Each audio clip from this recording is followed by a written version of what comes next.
नमस्ते बच्चों, कल हमने सूरदास जी के 2 पद पढ़े थे। आज हम 2 पद और पढ़ेंगे जो इस तरह से है।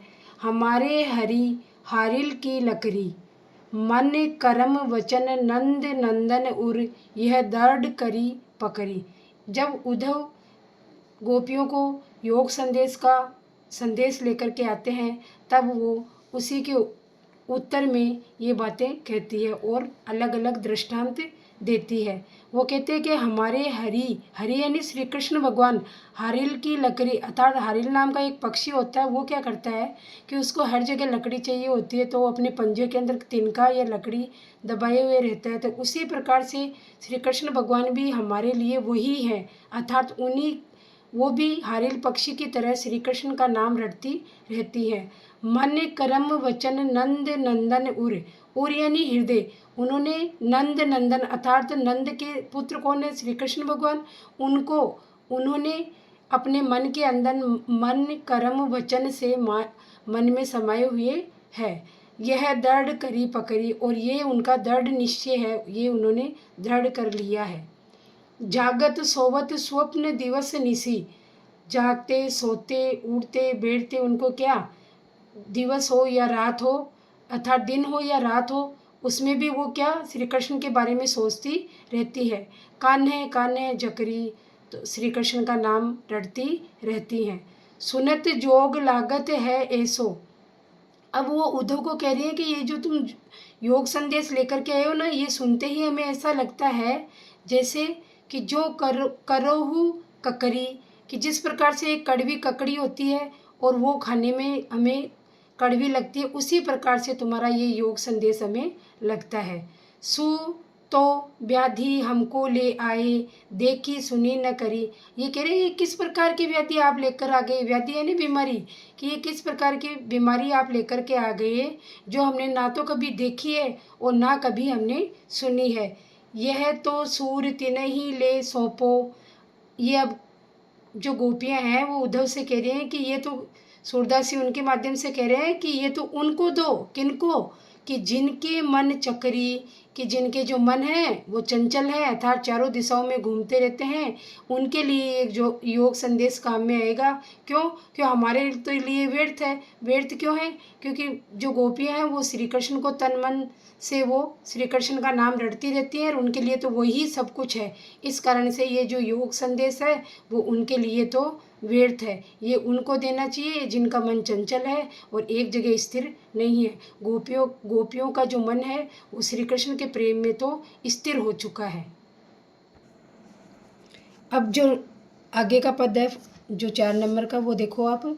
हरि है राजनीति पड़ी आए। अब ना जो गोपियां हैं वो उद्धव को संबोधित करते हुए कह रही हैं कि हमें लगता है जो हरि यानी श्री कृष्ण भगवान क्या है, वहाँ पे राजनीति शास्त्र पढ़ लिया है उन्होंने। क्यों पढ़ लिया है? अलग से दृष्टांत दे रही है कि समझू बात कहत मधुकर के, समाचार सब पाए, एक अति चतुर होते पहले ही, अब गुरु ग्रंथ पढ़ाए। जो नीचे वाली कड़ी है उसको ऊपर वाली कड़ी से जोड़ के बताए हैं कि हमारे जो श्री कृष्ण भगवान थे पहले से ही चतुर थे, और वहाँ जा कर के उन्होंने क्या कर लिया, राजनीति शास्त्र पढ़ लिया, और अब गुरु ग्रंथ पढ़ाए अर्थात उन्होंने गुरु ग्रंथ ऐसा ही पढ़ लिया है। क्यों पढ़ लिया है? क्योंकि मुझे जो उन्होंने योग संदेश का जो समाचार हमारे लिए भेजा है, वो क्या भेजना कोई बुद्धिमानी का काम है? नहीं, वो कोई ऐसा काम तो मूर्ख ही कर सकता है। क्यों कर सकता है? क्योंकि उनको पता था कि जो गोपियां हैं वो तो श्री कृष्ण के प्रेम में लिप्त हो चुकी हैं, डूब चुकी हैं। अब उन्हें उबारना, उससे उबारना तो हो नहीं पाएगा। लेकिन फिर भी उन्होंने कोशिश की है और उद्धव जी को यहाँ पे वृंदावन भेजकर गोपियों को संदेश देने की बात कही है, इसका दे रही हैं। बड़ी बुद्धि जानी जो उनकी, उनकी बुद्धि तो पहले से बढ़ी हुई थी अर्थात तो वो बुद्धिमान तो थे ही, ये तो हम जानती थी। योग संदेश पढ़ाए और ऐसी, क्योंकि उनकी बुद्धि हम जानती थी और उन्होंने हमारे लिए क्या भेजा है, योग संदेश भेजा है आपके माध्यम से। उदो भले लोग आगे के, पर हित डोलत धाए। उद्धव को संबोधित करते हुए कह रही हैं कि कैसे लोग, तुम्हारे जैसे लोग यानी उद्धव जैसे लोग क्या हैं, जो डोलते रहते हैं और ऐसा जो योग संदेश है वो हमें बताते रहते हैं, अर्थात ये काम उद्धव जैसे लोग ही कर सकते हैं। अब अपने मन फेर पाए ही चलत जूं हूते चुराए। अब अपने मन फेर पाए ही चलत जू हूते चुराए। ये कह रहे हैं कि अब हम तो क्या है, हम तो श्री कृष्ण के प्रेम में अपना मन लगा चुके हैं और हमारा मन तो कहीं जाने वाला है नहीं। हम तो उनके ही मन, उन्हीं के प्रेम में डूबी हुई रहेंगी। ते क्यों अनीति करे आपुन जे और अनीति छुड़ाए। कि वो ऐसी अन्यायपूर्ण बातें कैसे कर सकते हैं जो उन्होंने हमारे लिए ऐसा संदेश भेजा। राज धर्म तो यह सूर्य जो प्रजा ने जाहि सताए। लेकिन अब ना उद्धव को संबोधित करते हुए गोपियाँ कह रही हैं कि राजधर्म तो क्या कहता है, राजधर्म ये कहता है कि राजा का कर्तव्य होता है कि वो अपनी प्रजा को न सताए, उनकी सहायता करे, उनको उस जो विरह व्यथा में वो डूबी हुई हैं उससे उबारने का कार्य करे। लेकिन उन्होंने तो अन्यायपूर्ण कार्य किया है। क्यों किया है?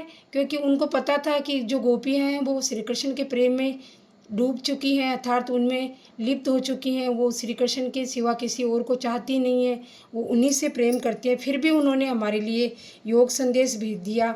इस कारण से उनका ये जो कार्य है वो हमें अनीतिपूर्ण लगता है।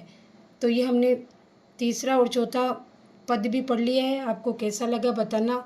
अब मैं आपको कठिन शब्द और बता देती हूँ। हारिल यानी एक पक्षी होता है जो हर समय क्या करता है, अपने हाथ पंजों के अंदर एक लकड़ी लिए हुए होता है। करी यानी अनुभव किया। जक यानी रटन या धुन होती है।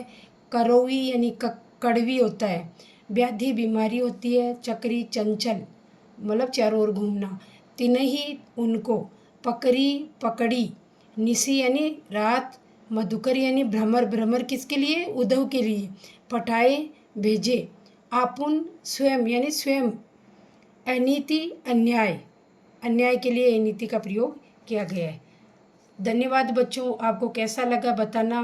पढ़ना इसको और वापस से देखना, जहाँ नहीं आए इसको बार बार रिवाइज करना, आपको आ जाएगा। और आपका अनुभव भी शेयर करना। धन्यवाद।